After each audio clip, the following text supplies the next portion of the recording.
Is this the first project po ba na nagkasama kayo na hindi kayo magka-partner? Oh, Parang, parang. oo, ang galing mo. Oo nga, parang, oo tama, hindi kami magka-partner, wala kaming kinalaman sa isa't isa, at lalong hindi kami package deal. So tama, ito ang first time sa Pyra. So, kumusta po yung experience na gano'n na bihira na magka-eksena kayo pero same show? Gusto niya. Masarap, masaya. Kasi sa bahay, magkasama na kami. And then, masaya. At least, iba naman.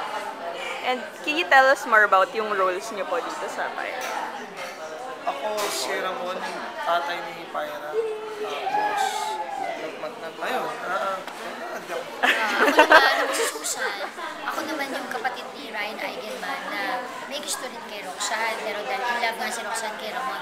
So, ginawa namin, dahil nabuntis niya si Roxanne, yung baby nila na si Pyra, ay nung pagkapanganak ni Roxanne, ipinamigay namin o tinago namin para sa hindi na nga makita pa ni Roxanne kasi nga pakakasalan siya ng kapatid ko. So, parang matriarch ako ng family namin. So, parang sunod-sunod sa akin si Ryan bilang strong yung personality. Okay. Yung last show niyo po is Home Sweet Home before this, diba?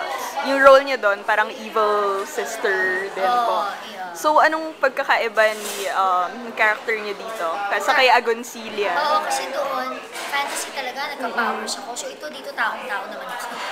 Yun. At saka plus, siguro yung atake rin, medyo iba yan. ang ano po, Pyra.